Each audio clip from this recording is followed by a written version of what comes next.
राज नहीं होना चाहिए कि जो ब्राह्मणवादी सिस्टम था, जो जातिवादी सिस्टम था, जो मनीवादी सिस्टम था, उसी सिस्टम के कारण समाज के 90% लोग अपंग हुए, विकलांग हुए, अनपढ़ हुए, बिना बुद्धि के वाले के होगा 90%।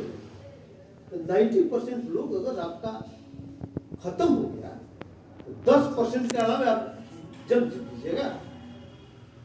अगर आपके पक्ष में भी अगर लड़ने के लिए जाएगा तो हो सकता है आइन मौका पर आप ही का पैर ही का गिरा दे।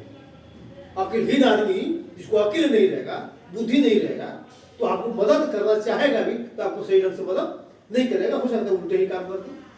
यही हुआ। तो डॉक्टर अम्बेडकर ने इस चीज को समझा, कहा कि देखो सबसे बड़ा बुराई जो ब्राह्मणी सिस्टम है, जो जातिवादी सिस्टम है, यही मनुवादी सिस्टम है, जिसके कारण देश कमजोर हुआ। देश के लोग कमजोर हुआ पहले, आज जब देश के 90% लोग कमजोर होते, देश स्वाभाविक है कि कमजोर हुआ। इसीलिए संविधान में उन्होंने जो व्यवस्था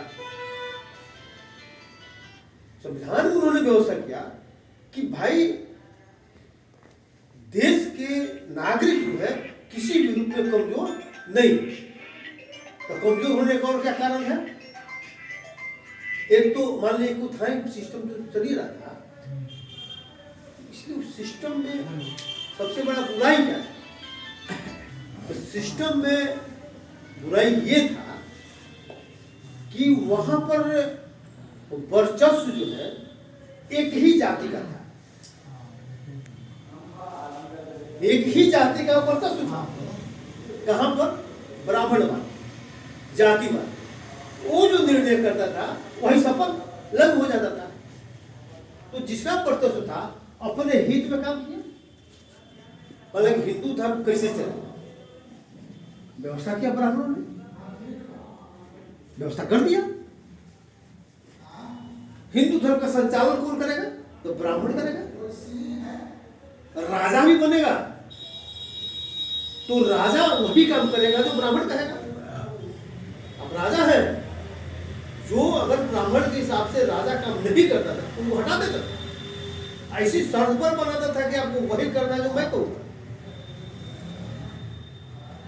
तो ये इस आधार पर, क्योंकि एक ही वर्ग का वर्चस्व जो है समाज पर था, आपका वर्चस्व आपका ये कानून में था, सिस्टम में था, इसीलिए सब लोग कमजोर हुआ।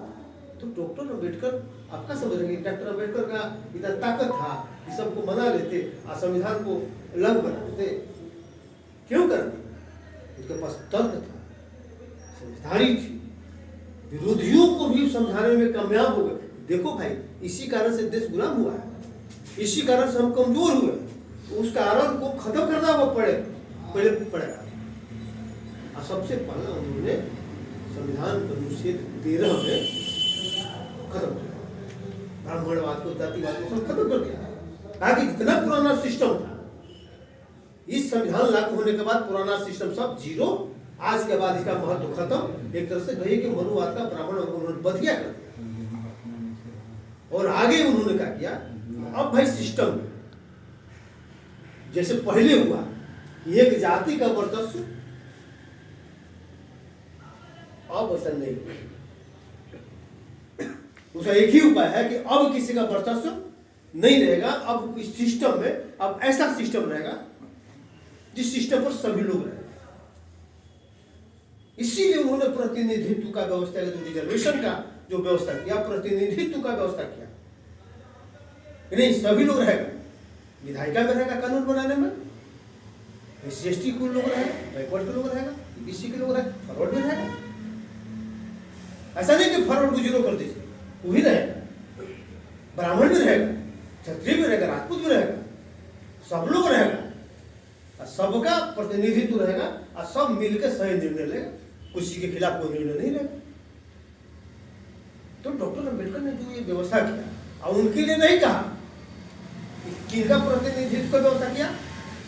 जो सामान्य परिस्थिति में बैकवर्ड हो जाने के कारण, उस व्यवस्था के कारण जो पिछड़ गया था, ब्राह्मणी सिस्टम के कारण जो लोग पिछड़ गया था, उनको कहा, पिछड़ गया था और आज ही पिछड़ा हुआ है, जिसके कारण सामान्य तौर पर वो मेरिट पर वो अपना प्रतिनिधित्व पूरा करने का पोजीशन में जो नहीं है उसी के लिए माने का प्रतिनिधित्व कर। ऐसा नहीं किया कि जिनका ऑलरेडी मजबूत पोजीशन है उनको अलग से प्रतिनिधित्व कर, क्योंकि ज्यादा ऑलरेडी आ रहा है, जो नहीं आ रहे उनके लिए व्यवस्था किया।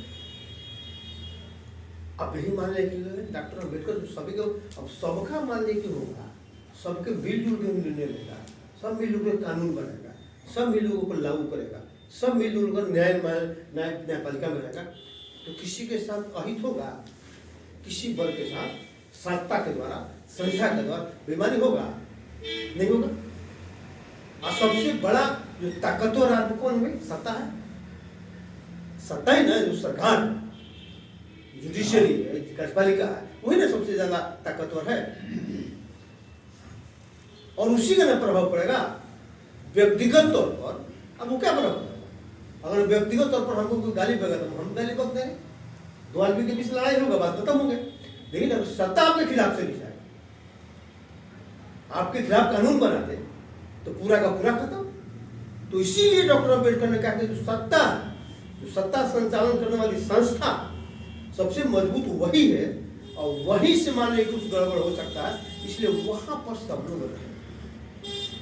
तो ये सोच देश को मजबूत करने के लिए डॉक्टर अम्बेडकर ने किया। तो इसीलिए डॉक्टर अम्बेडकर का यार सबसे ज्यादा नाम।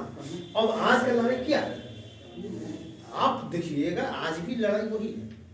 आज भी लड़ाई वही है कि जो वर्चस्ववादी ताकतें, जो वर्चस्व स्थापित